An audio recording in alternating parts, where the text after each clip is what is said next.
Tem uma coisa que você falou agora que eu acho que deve ter sido muito inovadora, e acho que até o protestantismo começa muito daí, porque se a gente parar pra pensar, do século I até, sei lá, o século XVII, XVIII, a alfabetização talvez não fosse uma prioridade das pessoas, a igreja retinha a Bíblia dentro da igreja durante muito tempo, e eu acho que o único lugar onde você conseguia ter a palavra na íntegra era indo a um culto, indo a uma missa, indo a uma celebração.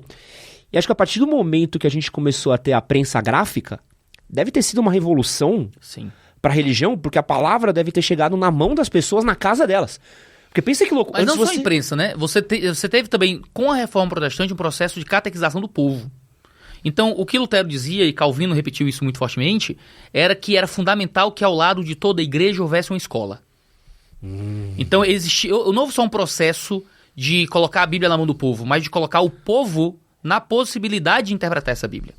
Então, a ideia do livre exame, até a própria tradução de Lutero. Lutero não fez a primeira tradução da Bíblia para o alemão, isso é um mito histórico, não é? Como se a primeira tradução fosse do Lutero. Mas Lutero fez a primeira tradução para o alemão vernacular, que era o alemão que o povo conseguia ler. Não era só do alemão dos grandes eruditos e dos mestres da igreja. Então, só que quando Lutero fez isso, ele escreveu ao lado a gramática do alemão vernacular. E havia um processo de colocar o povo de volta ao contato com as letras, com os estudos. As universidades, que são uma invenção cristã, o cristianismo inventou a universidade. Era um ambiente para preparar as pessoas para entender a Bíblia, para entender a teologia, para entender a realidade. Essa ideia de ciências naturais, ciências médicas, isso tudo provém do cristianismo como um esforço de dar informação mais popular para o povo, para as pessoas entenderem as coisas.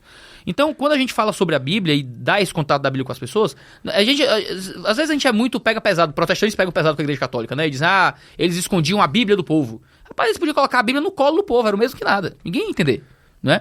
Agora, esse processo de catequização, de ensino, de instrução, de mostrar como ler, como estudar, como examinar livremente, foi um processo que se estendeu com a popularização do protestantismo.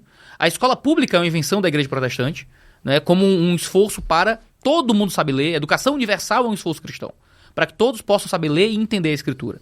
E esse é um esforço que a gente encontra na sociedade moderna hoje. Você pensa no Ceará, no interior do Ceará, muitas pessoas aprenderam a ler e foram alfabetizadas adultas por meio da Bíblia na igreja, em que muitos cristãos participam de processos de alfabetização de pessoas adultas por causa de tentar ensinar a pessoa a ler a Bíblia.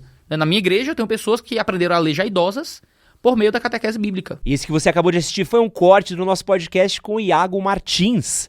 Para você assistir o episódio completo, clica aqui do lado e vou deixar um outro corte que você também vai gostar. Valeu!